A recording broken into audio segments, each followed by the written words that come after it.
jërë ngeen jëf mbokku déglukat yi buñ leen nuyu ba gën a sell Sud FM seen rajo 88.5 ñu ngi seen émission jano bi tey yi nag jano bi actualité oblige dafa déplacé wu ñëw Thiès ñu fi dalal koo xam ne kenn dootu ko présenté ci Thiès mu nekk maire bu Thiès Est nekk tamit greffier bu ñëpp ràññeeku di maître Ousmane Diagne jiite ALT maître ñu ngi lay nuyu bu baax a baax. maa ngi lay fay El Hadj Malick di nuyu suñu auditeuru rajo bu mag bi di Sud FM.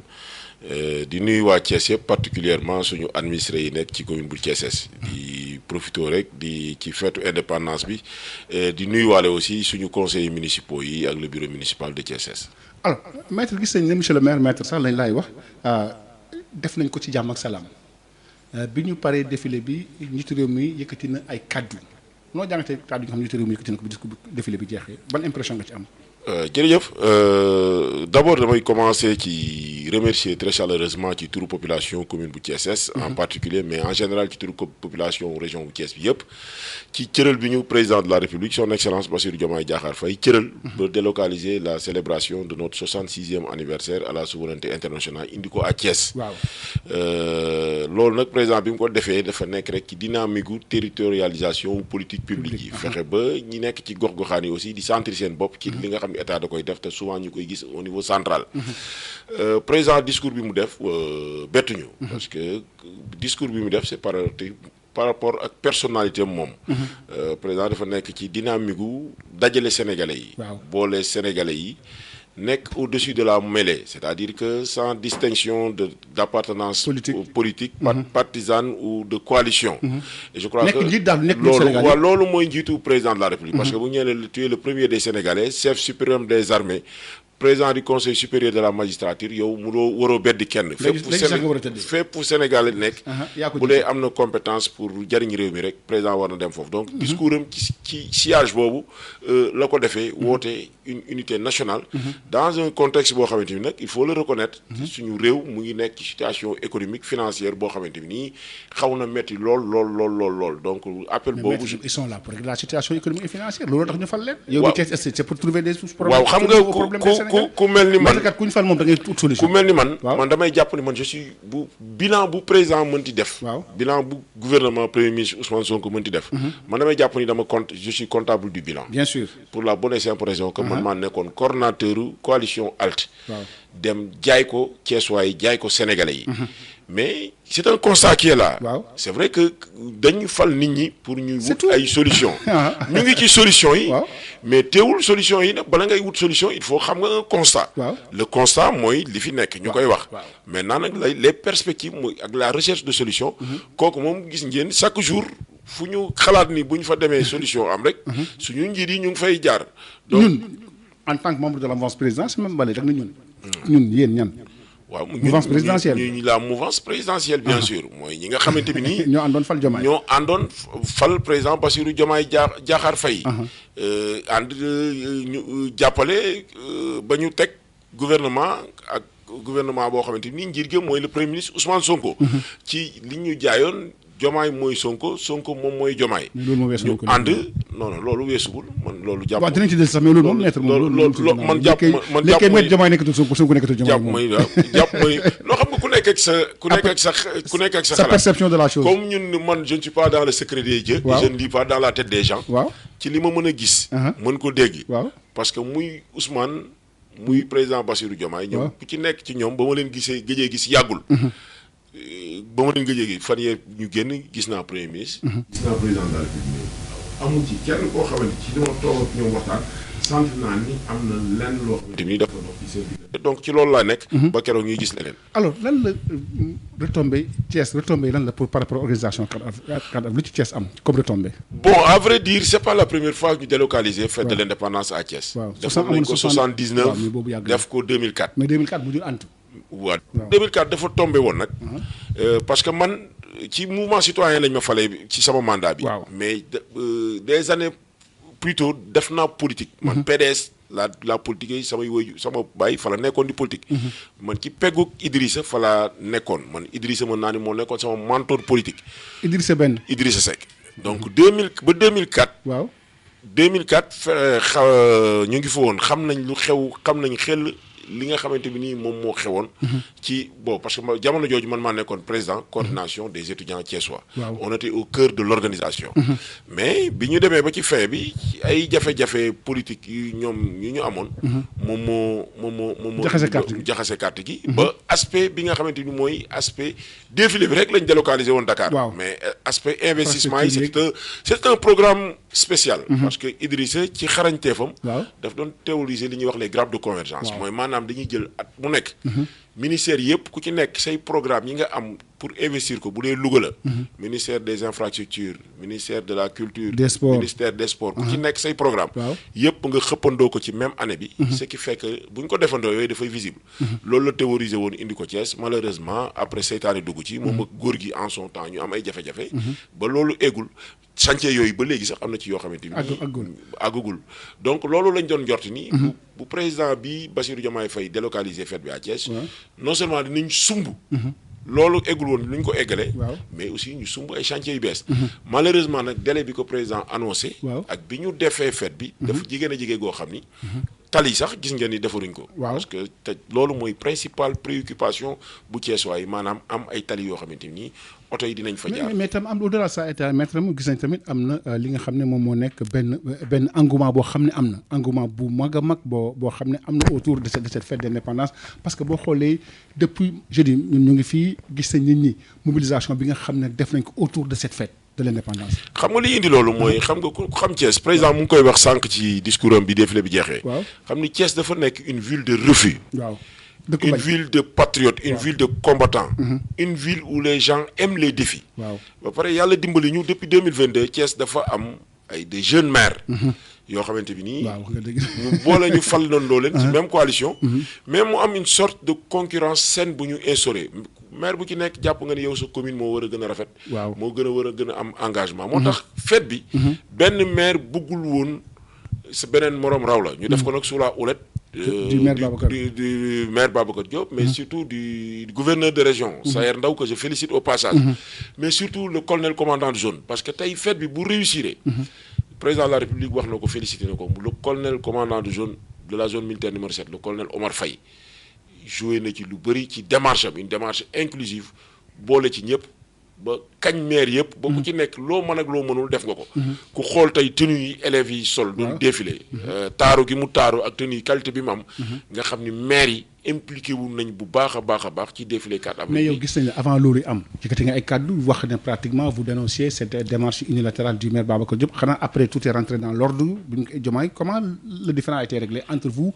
par rapport ak approche am pour fête bi non le différend même ne devrait pas sortir au grand jour parce que sortie bi ma def je l'ai fait mais malgré moi mais dafay non si yaa ngi bëggoon grand jour par nga di faire malgré moi compte tenu des relations yi nga xamante ni qui me lie au maire de la ville parce que maire de la ville dañu bokk ay jaar-jaar depuis le lycée c'est vrai que maa ko jiitu nag ci affaire mouvement syndical yeeg yooyu mais bu ñëwee lycée man bu may nekk président foyer foofu 99 moom mu ngi woon ci foyer bi ma doon diriger nekk fa président commission sociale ñu amandoo bac en 2000 dem université mu nekk fac lettres ma nekk fac droit mu nekk président coordination étudiant Thiessois ma nekk président coordination Thiessois ñu am ay relations yu étroites mais xam nga politique nag la politique elle est dynamique le politicien parfois dafay siis politiciens yi dañuy manquer de générosité man su ma gisee lu ma war a wax wala lu ma war a def man du ma nekk ci bureau yi di ngun-nguni ak di wax ci ginnaaw nit kenn yarewu ma loolu sa style dañ la koy nangul moo tax bi ma gisee ñu def ay forum maire woote ay forum woote ay ndaje ñun ñëpp ñu ànd ak moom non bi mu wootee ñun ñëpp a ñëw mais ba muy dem ci président daf ñoo wóowul léegi te comme xamuñu woon moom lan la fa wax te daf koo wax ci suñu tur moo tax ma génn ma def sortie boobu du woon dama def sortie bi pour président recevoir ma de parce que man maa nekkoon président maa nekkoon coordonnateur coalition Diomaye te palais de la République bu ma fa bëggee dugg xam naa fan lay jaar ba président recevoir ma mais li ma doon dénoncer mooy le fait que fête bi nekk fête région bi yëpp ñu kenn rek jël ko mel ni moom moo ko alors que les collectivités léegi avec l'acte 3 de la décentralisation on est dans une communalisation intégrale les communes sont d'égale dignité commune bu nekk yow maire ba fa nekk ñu élire ko au suffrage universel mooy porter la voix de la commune mën na waxal commune bi on n'a pas besoin qu'une autre personne dem di ñu waxal quoi que ce soit loolu lañ doon wax. mais amuñu ay relations ay différents. mais après la sortie tout est rentré dans l'ordre. Tout est rentré dans l'ordre et le président même nous a reçus. Les maires. des différentes communes. Des différentes communes. Même su fekkee ni man dama xalaatoon ni président dafa waroon organiser en son temps conseil présidentiel à Thiès bu ko defee yeneen maire département bi yëpp. parce que gis naa suñu grand frère Mbaye Dione mu génn def. waaw mais nee na moom kenn invité wu. bon loolu bu fekkee loolu noonu la demee loolu moom rafetlu. man rafetlu ma ko parce que jàpp naa moom il n'a pas ça fête bi fête région la c'est-à-dire que ñun maire yi. liñ ci bëggoon yëpp. amuñu ko ci. mais dañ naan nag bu ñu sama papa daan wax naan nag bu ñëw bool ci amee soow mu weex dawal bërëx ni mbir mi demee. ñun bëgguñu woon mu demee noonu. parce que le protocole présidentiel dafa xaw a. dafa lourd. et lii man dama jàpp ni protocole yi ñi ko doon bind surtout protocole militaire yi la. te militaire yi da xam nga ni ñu xaw a replier wu ci seen bopp. dañ ko war a. allégé defaraat. tropicaliser ko ñu xam ni la xewoon jamonoy Senghor. ak li xew léegi tropicaliser ko. léegi dafay wuute. ces protocoles là loolu war nañ ko dindi parce que président day ñëw sax ci gox maire gox bi élu au suffrage universel bëgg a jige président pour nuyoo ko démb retrait flambeau. maire commune yi dañoo doxee seen commune yi ba gouvernance mais ils ont même pas eu la possibilité de. serrer la main au président ndax protocole. administration territoriale dañuy ñëw jàpp ni ñoo moom mbir mi taxaw sa kanam. alors que Sénégal loolu mooy problème bi. ci un protocole un élu détenteur légitime du suffrage des populations mënul yam ak koo xam ne dañ ko nommé. kooku mënul jiitu ci ordre protocolaire quelqu'un qui est détenteur du suffrage légitime des populations. alors que loolu Sénégal loolu moo fi am te loolu dafa war a deñ. donc ci réforme yi nga xamante ni ñu ngi koy def. jëmale ko ci acte 4 de la décentralisation bi. je crois que yooyu war na bokk ci mbir yoo xam ne dañ ko jël ba tey bu ñu la si waxee ci li nga xam moom mooy l'implication des autres maires. yeneen maires parce que c'est une fête pour toute la région de Thiès. Pas pour Thiès département kese. Par exemple on s'attendait à voir le maire de Mbour Cheikh Issa Sall ñoom Baye Dione ak tous les autres maires. le maire de Khombol qui fait un excellent travail notre jeune frère Ahmed Boy de Touba Toul aussi. mais justement mais yéen bi nga xam ne loolu am na xanaa yéen comme yow wax nga vous avez des relations particulières ak le maire ak nekk conseil municipal ville mais waroon ngeen xalaat ne kat loolu war nañ ko mën a def pour ñëpp gis seen bopp. non à la décharge du maire c'est pas le maire qui organise. waaw non c'est l'État qui organise. c'est l'État qui organise. waaw. mais xam nga moom laa lay wax léegi. man la gis nga mbir yi bu amee. boo xoolee accueil président bi ni mu demee rek. accueil président bi man ci image laa jékki-jékki rek gis ko moom lu jiite maire ouest nga xam ne président commune am la duggee. su fekkul woon mu nekk ca maire ba dégg bruit bi rek daw takk écharpe am génn président dina dugg ci commune ba egg gouvernance du ko yëg c'est-à-dire que mbir yi bon dafay am ay affaire ay actes politiques yuy nekk ci biir mais bon xam nga tam doo mën yow à chaque fois nga nekk di toppatoo. non est-ce que acte politique mooy kan waa Pastef dañuy siis gars yi mbala du loolu. non c'est trop dire. non est-ce que waa Pastef ñi j'étais bon am nañu woon benn implication trop bi ci. ça c'est une question aussi ci biir mi loolu aussi war bon mën nañu ko xoolaat parce que défilé la défilé 4 avril. waaw je crois que mais nag maître am na tam volet politique. parti amu fa trop. waaw mais y a un volet politique maître aussi. waaw y a un volet politique. xam nga volet politique li ko daan indi. waaw mooy soo nekkee le président de la République. da daan nekk chefu parti bi. waaw. fal ministres yi. fal kii yi directeurs yi fal PCA yeeg ñëpp. suy déplacé wu dem ci dëkk ñoo koy mobiliser. mais parce que la configuration de Pastef mooy que le président de la République il est président de la République mais militant du parti avec un leader. donc yooyu situation inédite. voilà Pastef dafa am ay spécificité boppam. boo xam ne moom la indi ci scène politique bi. donc c'est une organisation interne la. donc je voudrais pas trop m'avancer là-dedans. alors léegi défilé bi jeex na perspective lan la pour Thiès Est bi défilé bi jeexee. bon perspective yi Thiès Est avant défilé bi même ñu ngi woon dans les perspectives. et souvent quand je fais des émissions damay wax ni bëgguñu di ndamu mais Thiès Est El Hadj Malick bëggoon naa presse bi ñu intéressé wu davantage à ce qui s'est fait à Thiès Est. pourquoi pourquoi parce que ce qui s'est fait ces 4 années à Thiès Est. parce que c'est inédit parce que une commune boo xamante ni amul ay entreprises minières. amul ay cimenteries. amul des chaînes hôtelières. amul des restaurants yu mag amul des grandes surfaces comme ay Auchan Carrefour et autres mais qui arrive à faire des résultats qu'aucune autre commune au Sénégal n'arrive à faire. yaa koy wax mbala askan bi koy wax yow tamit. non résultats yi kay askan bi ko war wax na xam nga. c'est des résultats qui sont visibles. non c'est des visibles. waaw amul naan tungu ne du. lu Olof Ndiaye ko wax waaw. c'est des visibles. soo demee ci domaine santé boo demee fayu. da ngay fekk poste de santé bu taxaw. di fonctionner nit ñi di dugg ak di génn. boo demee cité Kër Xaadim da ngay fekk poste de santé bu taxaw nit ñi di dugg ak di génn Kër Sëñ Ablaye da nga ko fay fekk. Cité Ñax da nga ko fay fekk R100 da nga ko fay fekk sans compter boo demee Balabé da nga fay fekk poste santé bu ñu nekk di tabax boo génnee nii di balaa ngay dugg sa oto boo xoolee sa ndajoor da ngay gis poste santé Sampaate bi mu nekk en pleine réfection soo demee école Kaba Sall bu R100 da ngay fekk ñu tabax fa étage des salles de classe. nga dem Demba Jaxate gis salle de classe yi ñu tabax Lamane Ngom ak Faye nga gis ko fa nga dem Amary Diop gis ko fa dem ay Nefal. waaw mais léegi mais maître loolu la moo. askan wi ñooy xaar 2027 bii di ñëw ne askan wi ñoom ñooy àtte. waaw mais ñoom c'est le peuple qui a non kii suba eggaguñu 2027. waaw mais dama lay wax. xam nga li commune bi def laa lay wax. waaw loolu bëriwul lu ma koy wax. parce que man dama bokk ci maire yi nga xam ne dañu jàpp ni.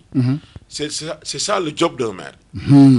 maire waroo ndamu. maanaam borom xër kee joxe dépense c'est dans le normal des choses. waroo ndamu ci tabax salle de classe waaye leneen tamit dafa rax foofu. muy lan parce que xam nga kër gi ñun moom duñu borom ñun moomuñu kër gi en réalité. mais dañu ko dénk. kër gi dañ ñu koo dénk. askan wi waaw. te ki ñu ko dénk non au delà de askan wi état la dénk. waaw état jël ci li ko askan wi dénk mu jox ñu ko. ñooñu ma dénkoon toppatoo leen ma liñ ma dénk. donc ni ñu def wér-gu-yaramu askan woowu njàngum askan wi sport bi ñuy def seen cadre de vie yooyu yëpp yéen laa ko dénk. defal leen ma ko mais état daf ñoo jox loolu ba pare te joxuñu dépense bi nga xam ni moom xaalis moom la ñu war a. donc comment vous réalisez tous ces projets avec ce budget insuffisant su ma juumee 1 milliard et poussière la. 1 milliard 400. 1 milliard 400 pour c'est la plus grande commune de Thiès. De Thiès en termes de population. mais aussi en termes de superficie. Ni ñuy def mooy on essaie de faire preuve d'ingéniosité. bàyyi mbumbaay bi bàyyi yàq bi nekk ci jubanti bi kese. parce que figurez-vous dama la jox benn exemple rek. muy ban tout à l'heure à 17h dañuy inaugurer un terrain synthétique de 4e génération. boo xamante bi nii Sénégal amagu fi. stade de course. ba ma koy wax nit ñi dañ doon wax ni mais maire bi day wax lu ko neex rek mais moo gën a xam ni maire yi mënul defar terrain synthétique di réfectionner ay stade. su la neexoon soo génnee léegi nga jaar fa nga xool stade bi nu mu mel. avec quel moyen mais avec nos propres moyens. avec nos partenariat la mbala comment ça avec les moyens de la mairie. Bon il faut reconnaître quand même aussi que maire yi amoon na le programme PACASEN. Programme d'appui aux communes et agglomérations du Sénégal. nga xam ne c'est un financement tripartite Banque mondiale 90 millions. Agence française de développement 80 millions et État du Sénégal 50 millions d'euros. Donc 20% de prêts. loo xamante ni communes yi dañ koy fay. te pour être éligible au PACASEN aussi dafa am un certain nombre de critères yoo xamante ni da nga koy remplir sinon doo ci bokk. donc actuellement 80 communes ñoo ci doon bénéficier wu sur plus de 500 et quelques communes au niveau du Sénégal. gis naa sax ci kii yu bees yi bëri na communes yoo xam ne ay communes yu mag la yu mel ne ay Guédiawaye ay Plateau yooyu. ils sont pas été retenus comme étant éligibles alors que ñun on a réussi à respecter les 8 CMO yi nga xamante ni nii moom la ñuy laaj pour mën a être éligible. mais est-ce que le président Diomaye recevoir vous l'avez expliqué leen ko exposé ngeen ko problème yi ngeen jànkoonte. mais cela va de soi. d'ailleurs loolu moom moo ñu fa yóbbu woon. parce que suñu askan wi falee ba pare ñu dem toog ak président di wax leneen président suñu président xamul sama soxla man à titre personnel. waaw mais ñun ñu fa dem yëpp c'est parce que dañoo tënk soxla askan wi. c'est-à-dire que looloo taxoon ma génn di wax. parce que forum bi ñu organisé woon en ville. Thiessois yëpp dañoo ñëwoon. de tout bord de différents secteurs d'activité. parce que foofu ba El Hadj Thiès xale yi bu ñu xëyee amuñu fu ñu xëy. Jakarta la ñuy dawal angle. loolu région yëpp la. am na arrêt Jakarta Thiès particulièrement alors que Thiès. maître man Kaolack la dëkk commencé. c'était le fleuron des chemins de fer. est-ce que comme ça na wax chemin de fer. waaw mais léegi les chemins de fer ay wax jee fi nekk. mais ça n'existe plus. mu rayaale économie bi nekkoon autour des rails yëpp. NSTS nga xamante ni léegi tenue traditionnelle la ñëpp di sol. waaw NSTS léegi mënul defar sax ñaari t-shirt. seen Iran auto bi góor gi Ablaye Wade le président Ablaye Wade monté woon muy monté ay taxi ak ay bus léegi defaru vélo sax defaratu ko donc yooyu industrie boobu. moo war a dundaat parce que Thiès a énormément de potentiel. mais lu ku koy dundal maître. mais état yooyu c'est avec les en collaboration avec les communes. yooyu c'est des politiques publiques yoo xam ne état moom moo koy. ça demande na si de gros moyens. mooy dala koy jaral. état moo defar ay terre. ak yooyu waaw. pour moins que ça état mën a reprendre les chemins de fer. li ñu surtout ci Thiès loolu ci Thiès la bokk sur le plan historique ci Thiès la bokk. non ça fait partie de notre histoire. comme chemin de fer li ci laxasu moo bari. comme lan. daan nga dégg équipe bu mag bu ñu daan wax US Rail. waaw ñu jouer les grands rôles au niveau waaw sportif. léegi en handball en basket en football. mais da nga ko déggatoo ko. déedéet parce que société bi ko doon sous-tendre. jëlaale. pare ne ko moo daanu amatuñu moyen yooyu. lii chemin de fer daan def en terme de RSE.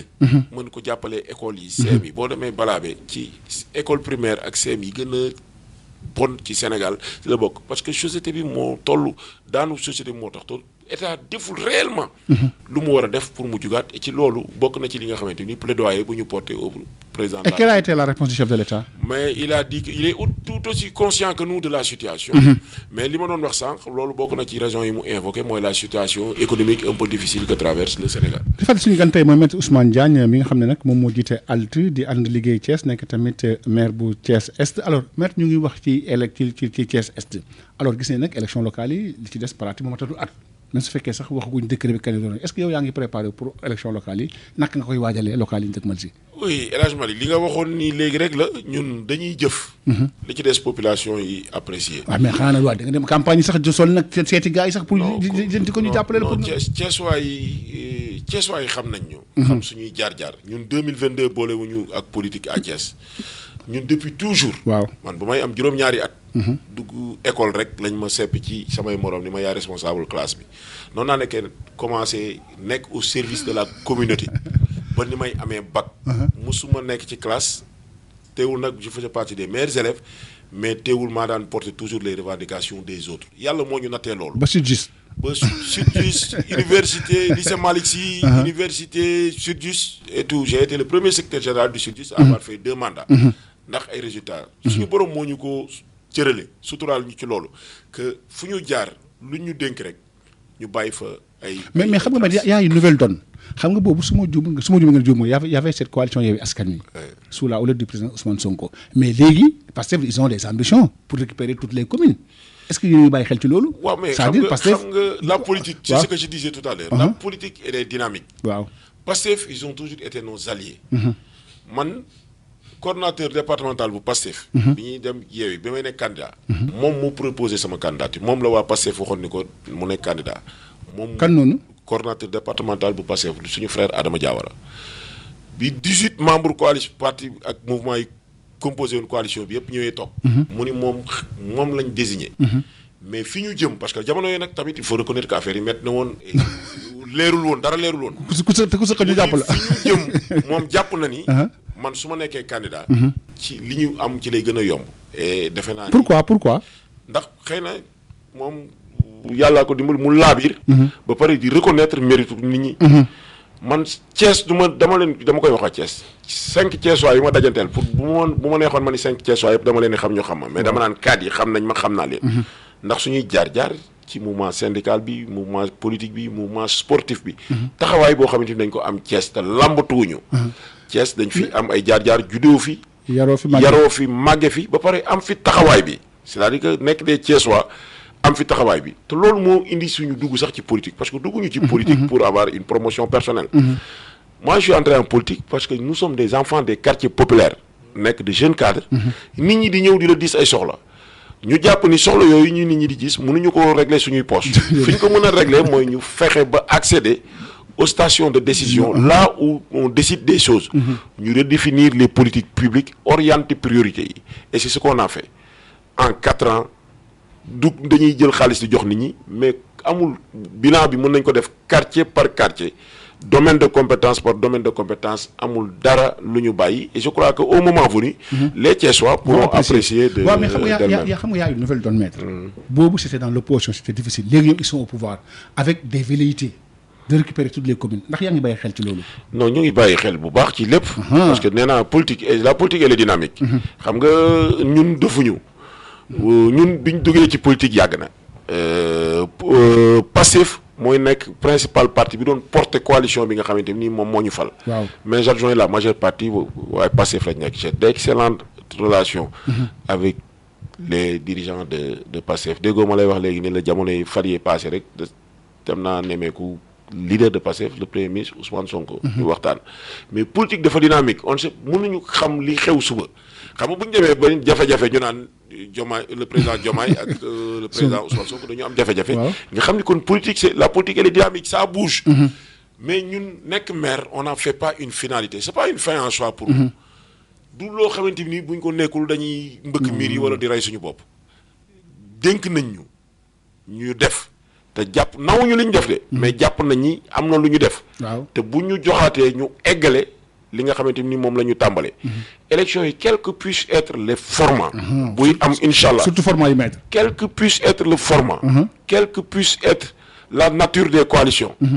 Maître Ousmane Diagne sera candidat. Voilà. pour la commune de Thiès incha allah. mais léegi avec ban bannière. bon loolu moom. loolu loolu moom yow yaay wax léegi naan dafa am de nouvelle donne loolu mënu xamaguñu ko man. non xam nga léegi Pastef bu ñaari Pastef am Pastef bu Sonko ak Pastef bu Diomaye man Pastef rek la man waa Pastef yi laa ñoo nekkoon samay alliés. waaw waa PUR. waaw. noonu la loolu boobu opposition bi loon maître. waaw mais ma falaa tegu ba léegi. boobu opposition bi loo xam nga léegi. waaw allez-y non falaa tegu ba léegi. falaa tegu ba léegi. ñi ma àndaloon. waaw bañ falma. ñooñu relation yi ma amoon ak ñoom dama ko maintenir intact dama ko maintenir ba keroog ñi demaat élection. waaw ba keroog ay coalition di taxawaat. pour l'instant nag lii moo fi nekk. maintenant bu ñu gënee dem ci élection yi c'est sûr et certain que les gens ku nekk di nga jéem a décider wu orienté wu ñu xam. ku nekk fan nga jëm. mais yow yaa ngi liggéey ci loolu. mais bien sûr. mais loolu doo ko waxagum daal yaa ngi nas di nocceeg yooyu noonu di ko lijjanti daal. parce que dama jàpp ni. waaw affaire bi lépp du politique. te franchement di Thiès dafa buuteeg dëkk yu bëri. pourquoi qu'est-ce qui fait ça. les Thiessois sont politiquement matures. c'est-à-dire que Thiessois yi liy xew ci yeneen dëkk yi. toppaate. nit. ak yooyu topp nañu fi Idi pendant 20 ans kat yow tamit. non yooyu c'est parce que Idi def doon def lu concret ñu koy gis. waaw Thiessois yi moo taxoon mooy tey jii. ak tamit ak li ko wax de tegoon. suñ demee ba Thiès tey ñu mën a xëy rek ni défilé. ñu défilé fa indi fa un chef d'état étranger. défilé bi nekk défilé boo xam ne boo xooloon les images aériennes donc sa xol dafay sedd. c'est parce que Idrissa a fait un travail exceptionnel. mais Thiessois yi c'est des gens yoo xam ne politiquement ils sont matures. ils savent faire la part des choses xam nga élection locale. waaw ak élection nationale. du benn ñun ay doomu Thiès lañ. dañoo demoon tàllal suñu loxo ñu fal ñu du ñuy ni ñun ñoo fal suñu bopp. waaw xëy suñu borom moo ñu bëggoon a fal. jaarale waale ko ci loxo ñeneen. waaw te bi ñu ko dénkee aussi yaafu suñu. liñ ci mën def nañ ko ci. bu 2027 jotee. dañuy ñëw ni Thiès waaye lii lañ defoon. waaw lii lañ bëggaat. suñ ñu wóoloo joxaat ñu ko ne suñ ñu wóoluwul tamit jox keneen bu boobaa ñu xam ni ñoom ñoo ko décidé jox keneen. et on respecterait leur choix. ah mais ça c'est une bonne explication lii moom bu ko gars yi doon nangoo noonu kon coow du am ah. waaw man de ci laa nekk parce que suñu borom moo ma def maire. waaw te je crois que Thiès waaye xam nañ ko man ba ma nekkee maire rek léegi amul lu changé ci sama dundin. dara changé wul au contraire j'ai perdu même au change. parce que dàq nañ ma ci sama liggéey. dàq bien sûr moi j'étais chef de greffe à Tivaouane. waaw bu fàtte loolu El Hadj Malick mais lu tax ñu dàq la. ah affaire Sonko bi la. waaw affaire Sonko bon xeex la woon. yaa ko defal casier judiciaire moo tax. le leader de la coalition bu ñu nekkoon. waaw mais c'est-à-dire que boobu rien ne s'opposait à ce que Ousmane Sonko puisse disposer d'un casier judiciaire. après nga defal ko après yow nga defal ko yow tamit. waaw casier judiciaire nit ku ñu condamné à mort. waaw. su bëggee casier judiciaire dañ koy defal casier judiciaire xanaa kay dañ ko ciy bindal ni dañ ko condamné à mort. waaw mais dinañ ko defaral casier judiciaire bind ci condamné à mort. mais nit mënul ñëw ni dafa bëgg casier judiciaire nga est-ce que bi nga def xalaatoon nga dara fekk la ci xalaatoon nga loolu bi nga ko def xalaatoon nga dara fekk la ci. mais bi ma koy def boobu y a des gens qui yoo xam ne ay xale yoo xamante ni dee nañ ci combat bi. waaw am ñeneen ñoo xam ne ñu ngi leen jàpp ñu nekk ci kaso bi. waaw ñu gis seen i wayjur. am ñeneen ñoo xam ne ñu ngi leen mutilé. donc man ñu dàq la jëlee la ci ab poste yóbbu la ci beneen poste rek. donc c'était un moindre mal. c'est vrai mais léegi tu as été réhabilité. Si on peut parler ainsi entre guillemets. Non, j'ai pas été réhabilité parce que des plus jeunes que moi occupent ces postes de responsabilité là man simple greffier rek là pour l'appel de Thiès ma yóbbu ma nekk fa greffier je cumule avec la mairie parce que man dama jàpp ni mairie bi c'est pas un travail qui doit t'empêcher d'aller faire le travail pour lequel yow tu as été formé. bu ma xëyoon ñu dàq ma ci mairie bi nii su ma xëyee bu ma defee passation de service. dellu tribunal le lendemain ma dem tribunal liggéey parce que tribunal jàpp naa ni sax fa laa gënoon a amal nit ñi njariñ que mairie bi ma nekk. waaw parce que bi ñuy campagne. waaw amul koñ bu may dugg Thiès te nit du daw ñëw ni ma Maître Diagne yéen seen coalition laay votel parce que bi may yow sama doom bi jàng ba dem terminal yaa tax mu am kayit. suñu yaay boo yi ñëw ni man yow yaa tax sama pension ma mën ko bi sama borom kër gaañoo ma yaa tax ma fayeku ko. ay jigéen ñëw ba ma ñëwee tribunal am jafe-jafe yow yaa ma taxawu yaa ma orienté fu amul koñ bu ñu doon dugg te nit ñi duñu daw di wax loolu te loolu da nga koy def sax. da nga koy fàtte parce que loolu la ñu formé. et nous moi quelqu'un comme moi j'éprouve du plaisir. à rendre service su ma xëyoon bëgg a bañ a rendre service sax du ma ko man donc maire ou pas maire je continuerai à être au service des Thiessois et des Sénégalais incha allah. suñu gan tey di fàttali mooy maître Ousmane Diagne jiite ànd liggéey Thiès nekk tamit greffier waaye tamit nekk maire bu Thiès Est alors maire ñu taxaw tuuti ci yow mouvance présidentielle nga bokk noo gisee yëngu-yëngu yi am ci mouvance présidentielle entre Sonko ak Ousmane ak président Diomaye. waaw El Hadj Mari sànq wax naa leen ne man jàpp ma ni. waaw mais yëngu-yëngu am na mais man mais dama ni. waaw foofu laa jëm. waaw mais xam nga mais ci ay faits. waaw ak les militants des uns et des autres xam nga ñooñu dañu nekk ay njiit. mais man dama jàpp ni seen militants yi ñoo leen dimbaliwul. parce que su fekkoon ni coow sax amul.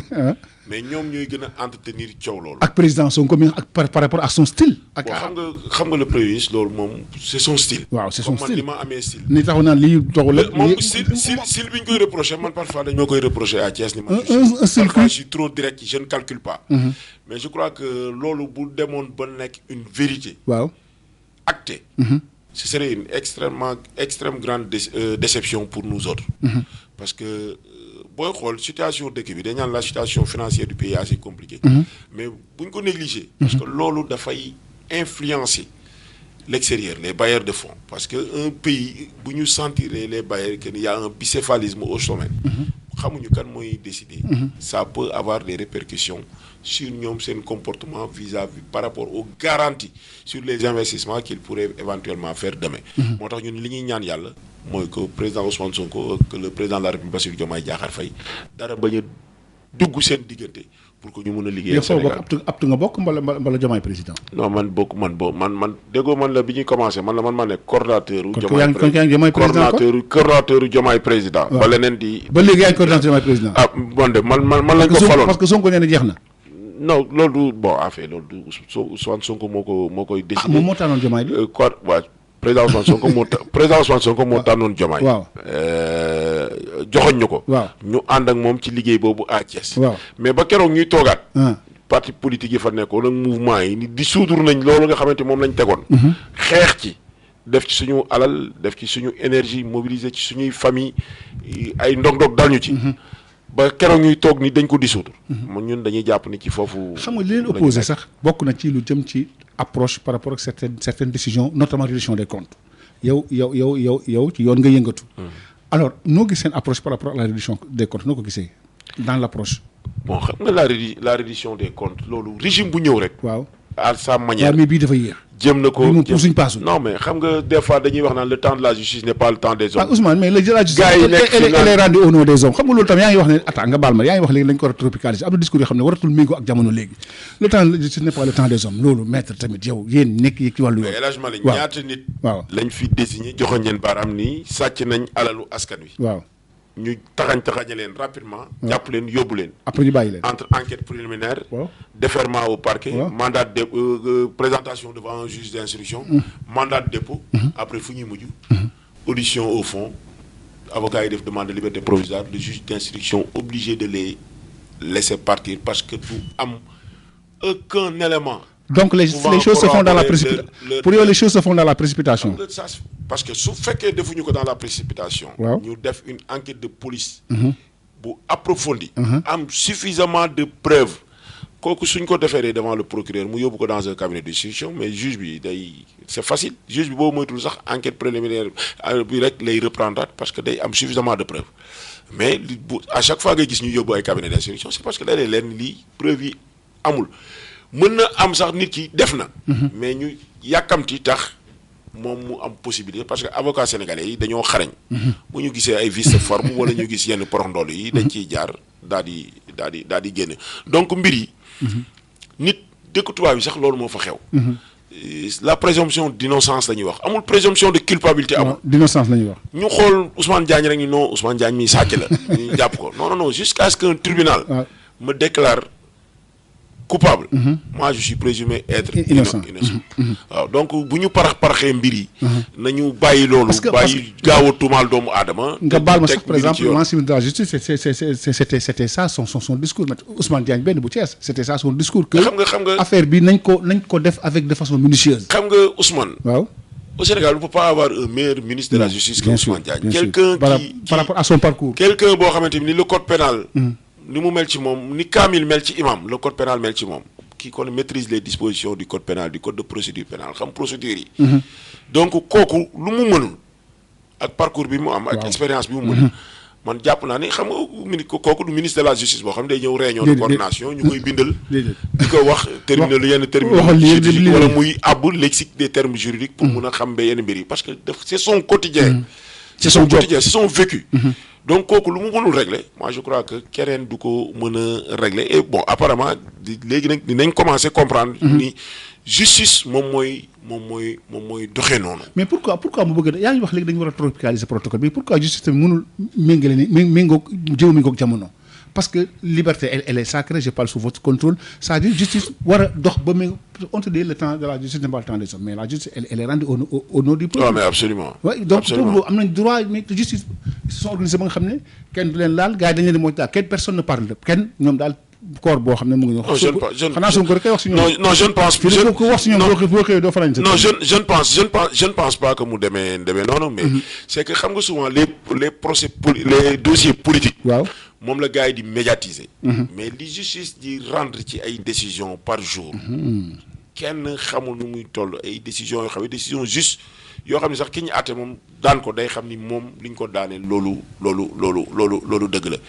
et ñiy rendre la justice mais ils sont tout aussi justiciables c'est-à-dire que dañ leen dul àtte ci tribunal ils ont les privilèges de juridiction àttekat bu ci def naka su dul noonu mais dañuy yóbbu ci juridiction bi ñu la war a àtte le tribunal de leur père ñu àtte leen foofu donc sénégalais yi il faut que ñoom c'est vrai que nag dans le passé des dossiers un certain traitement des dossiers a fait que li ma doon wax sànq naan la perception elle est importante que les Sénégalais ont cette perception. mais loolu mooy justement dëkk bi dafa am ku ma ndey am ndey ak ku ma maître loolu moom am na perception am na mais loolu yéen ñi liggéey ci justice comment vous sentez cette chose là cette perception que les Sénégalais ont de la justice yéen ñi liggéey ci yoon. mais loolu moo ñu gën a ñun ñi nekk ci yoon la gën a metti. man yooyu dama ko moi je vis ça comme une honte.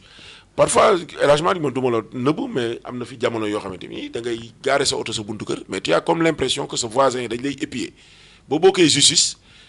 même boo deful dara yow da ngay am un sentiment da ngay mel ni ku ruus.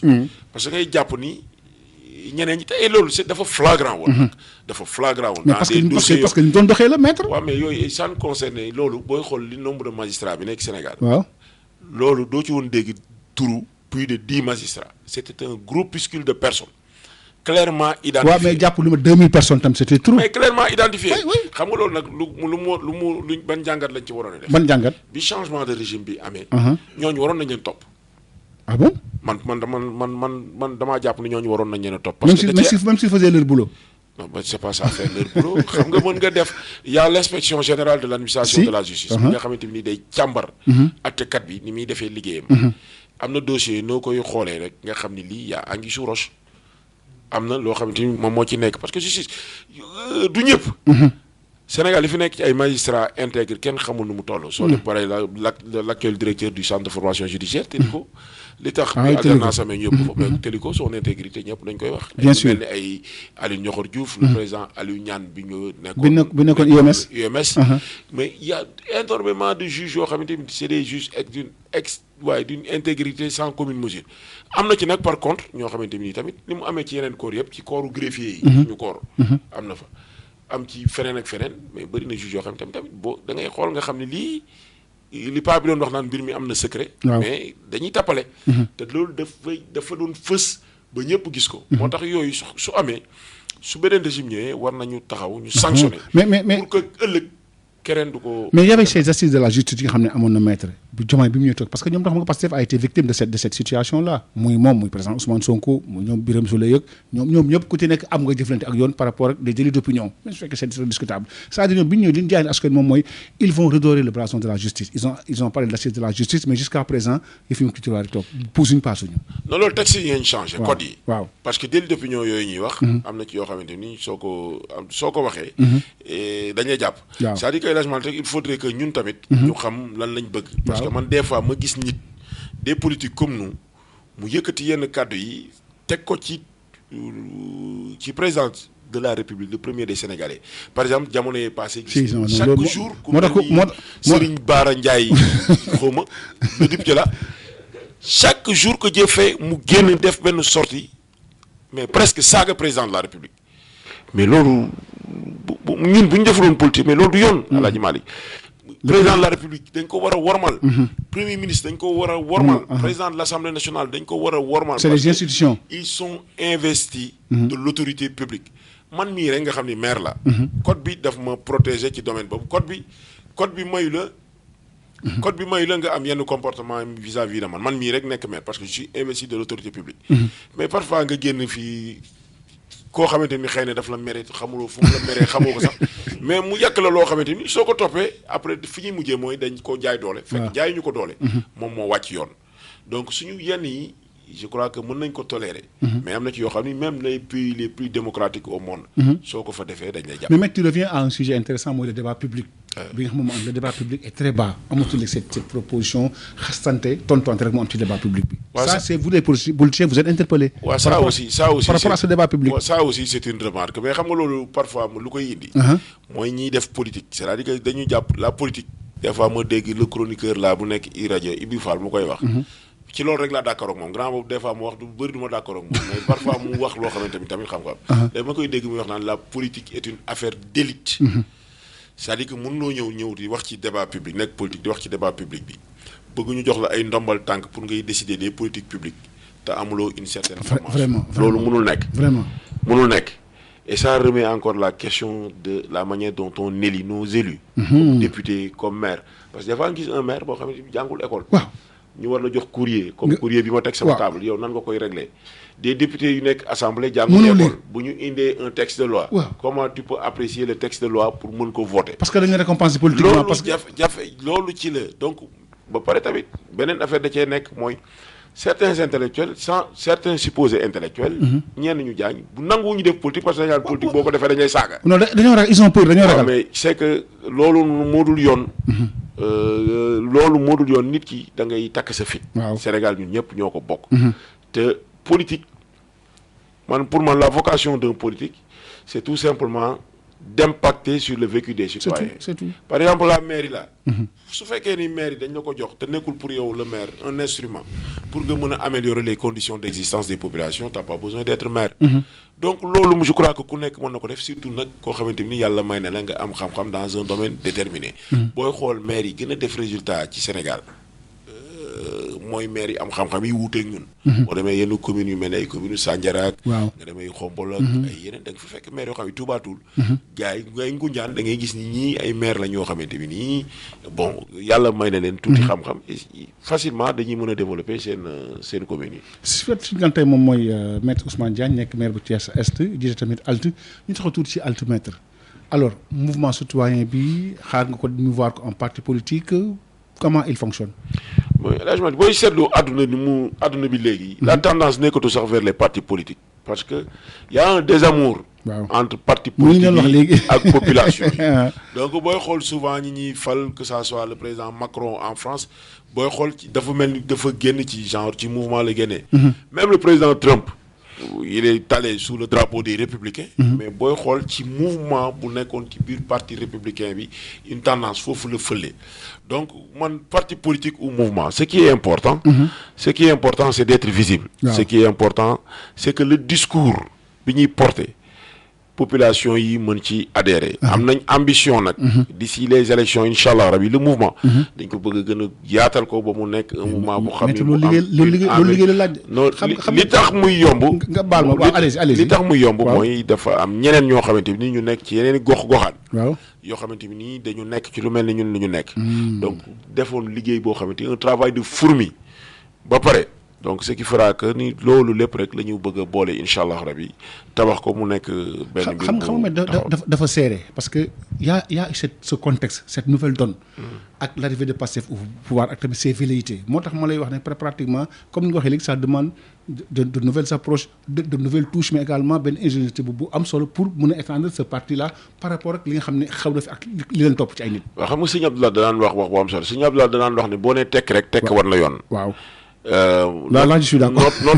notre grand frère Idrissa Seck. di ko wax ci français naan on ne fait pas le ménage quand il pleut. waaw donc moo tax pour l'instant. ñun dañu nekk ci concentré wu. ci liggéey ak préoccupation wu askan wi. politique du animosité. déedéet du animosité politique du saagante politique du xaste politique du xiiroo ak ŋaaye. politique mën ngeen bokk ndey ak baay du ngeen bokk fu ngeen far ci politique bëri na mais ku nekk di jéem pour lu améliorer dundinu askan wi politique booy gis souvent ñi ciy gën a radical mooy ñi nga xamante bi nii à part la politique amuñu leneen lu ñu def loolu fi ba amuñu métier parce que dañ naan tremplin la waa get rich or die trying comme ni ko le chanteur américain la di waxee bu la rëccee dootoo dund waaw ñooñu dañuy langaamoo ci mbir yi bu leen di jaral sax ay nit dee mais ñoom dañ ciy langaamu ñun nag loolu daluñu ñun dañu am liggéey avant politique bi daan ci dimbali nit ñi te après la politique tamit dañuy continuer waat di nekk ci liggéey boobu que l'on soit maire ministre député ou autre le travail continue le travail continue nit mën nga jariñ réew mi te doo nekk député doo nekk ministre doo nekk maire donc je crois que war nañu defaraat jikko yi xoolaat suñu taxawaay ñu xam ni niveau d'animosité bi nga xamante bi ni dafa xew am ci dëkk bi jaru ko Sénégal divisé wu en deux ñi taxaw nii loolu je crois que les autorités war nañ ci travailler avec la tête mais à commencer par ñoom le président de la République et son président kenn du ko dégg seen góor la ñu dégg président wax dëgg yàlla moom kenn du ko dégg Ousmane maître président kenn du ko dégg waaw xam nga Ousmane le président Ousmane Sonko c'est un chef de parti waaw xam nga moom parfois buy wax moom waa parti am lay waxal waaw xaw moom dénkuñu ko waaw dégg moom le président de la République Bassirou Diomaye Faye lañ dénk donc moom c'est un leader de parti militant yi bokk militant yi bokk ci parti am ñoom lay wax di leen gañ di leen encourager di wax ak ñoom ñeneen ñi nekk ci aussi ci seen parti politique yi ñooñu aussi ñooy am taxawaay dem ci seen parti yi wax ak seen militants yi et je crois que on peut aménager parce que loolu daan am opposition pouvoir ñu aménager des cadres de discussion mais loolu day fekk maître mu am confiance non loolu il faut nécessairement loolu nécessairement day am yi parce que Sénégal mënuñu continuer ci lii ñu nekk di parce que boo waxee fii ñu ne yow fee nga bokk ak ñëw ñi nga ànd c'est compliqué fii déedéet xam nga boo nekkee njiit moom da ngay taxawee njaxanaay man bañ ma falee maire ba ma ñëwee sama secrétaire bii ki ma remplacé moo ko fi tegoon te ñoom waa parti réew mi lañ dama leen a dajale ci salle bi nekk ci suuf ils étaient plus de 100 personnes man leen yéen ñi fi nekk ñëpp amu ci kenn koo xam ni man nga voté su ngeen sañoon man du ma nekk maire mais loolu taxul nag ni daa fi dàq kenn koo xam ni liggéey moo la fi indi bu yoboo nga xam ni amul benn jafe-jafe booy am dinañ la bàyyi nga liggéey mais politique moom bëgguma koo dégg ci maire bi te ba mu ñëwee ba léegi dàquñu fi kenn ñi fi nekkoon ñëpp ñoo fi nekk ci liggéey te leer na ma ni 99% ci ñooñu mais ñoom faraluñu ma bëgg jógewuñ ci mouvance bi ma jógee si waxtu bëreetul alors vos relations avec la tutelle bon les relations avec la tutelle bon man dama jàpp ni considération bi mën na gën a yokk parce que lii moom maire yëpp koy kaas considération bi mën na gën a yokk xam nga tegu leen fenn daal tutelle bi waaw ni ñuy doxee xam nga nit boo nawee sa xam-xam ba mu ëpp doo nawloo nit ñi et je crois que bërki dee mu gis ngeen le ministre mu ñëw fii ñëw Thiès ñi day visiter travaux yi ñu def ci fête de l'indépendance bi nii bi ñu délocaliser fête bi waa ville bind nañ ko moom réagir na ci léeg-léeg mais Thiès ay communes ñoo fi nekk ville bu mënee am c'est parce que y a 3 communes qui font le territoire de la ville est-ce que moom xam na maire commune yooyu par rapport ak fête bi lan moo nekk seen i jafe lan moo nekk seen jafe-jafe ñun solal nañ suñuy école organiser nañ suñu fête def nañ lépp te moom woo sax defuñu ko waxuma la jàppale ñu soutenir mais woo sax defuñu ko pour ñu encourager donc le ministre là devrait revoir moom war na xoolaat son comportement le directeur des collectivités territoriales suma xarit la Arona que je salue au passage mais le ministre devrait manifester plus de considération pour les communes que nous sommes parce que état moo def ay réformes am et réformes yi état daf ko war a approprier wu lui il est nommé nous avons une légitimité électorale population yi ñoom ñoo ñu dénk donc dafa ñu war a gën a jox cër di collaborer ñun di ñu laaj buy dugg suñu communes yi mu ñuy tàggu di xam ci ñun lan lañ nekk ñu mën koy expliquer suñu problème. maintenant si waxtu bi bëriwul yow ci yoon nga yëngatu tàggat yaram tamit yaa ngi ci alors nooy jàngatee cette décision du jury d'appel CAF bi ak le fait que le Sénégal war a dem 6 heures dem tas noo koy jàngatee. waaw mi man El Hadj Malick man boobu dama ci ànd ak xel mu dal moo xamante bi nii. tellement ni mbiri demee déjà à la base y a un vice de forme. parce que déjà le nombre bi siège war woon siège bokk ci koo xamante bi ni siège na muy le président de la fédération tunisienne alors que war woon siège déjà les articles 82 et 84 moom applicable au Sénégal. non ñoom dañuy wax ni forfait quand abandon la ñuy wax. Abandon mooy nga gedd dem. mooy maanaam li Milan AC defoon contre Marseille. Lille defoon ko contre Milan AC. loolu moom mooy abandon lii njëkkul ci football Maroc defoon ko contre Guinée en 76. loolu mooy abandon mooy mu ngi jékki-jékki génn terrain bi dem ñëwaatoo. mais article 54 bi dafay wax ni arbitre kese moom moo mën a décider du sort d'un match. arbitre bi mooy wax ba xam match bi jeex na wala jeexul te arbitre bi gis nañ ni arbitre bi dafa ko. et l'image du football africain dans soi. L'image du football africain. L'image du football africain était déjà écornée par des soupçons de corruption et tout. tubaab bi teguñu ñu woon fenn. tey ñëwaat li bàyyi ba jour match Ligue des champions lii ñëw. donc tubaab bi yëpp ku nekk di ci wax. donc je crois que alors que Afrique. posé woon na un pas ñu dem ba mu am 10 équipes africaines yoo xamante ni dañuy dem participer coupe du monde. ñu ñëwaat ci niveau bi loolu day wane tout simplement que bon les dirigeants du football africain ne sont pas à niveau. donc je crois qu'il faut radicalement changer tout ce qui est en train de se faire au sommet au niveau de la CAF ñu indi des gens d'anciens footballeurs comme Samuel Eto'o nga xamante ni bëgg na ko te am na fit bi te mu ngi taxaw ci kanam ñu jël ñu jox leen mbir yi pour ñu doxal pour le bien du football. waxtu ñu teewul nag maître jeex na ñu bàyyi la nga tàggatoo mbokk déglukat yi. mais xanaa di la gërëm di la sant El Hadj Malick di gërëm suñu mbokk yi nga àndal di gërëm bépp auditeur u Sud FM di wax rek bu fekkee ni wax ji am na lu ci jub ñu xam ni mbiru suñu borom la. su ci amee lu ci dëng rek ñu xam ni ñu jégal ñu ko te xam ni nit moom moo matul. di continuer waat di féliciter son excellence le président de la République. son gouvernement avec sa tête le premier Ousmane Sonko. ci la réussite de la cérémonie de célébration du 4 avril bi nga xam ni tey am na Thiès parce que li ñu gis tey Thiès. jàpp naa ni le président gabonais bu ñibbee.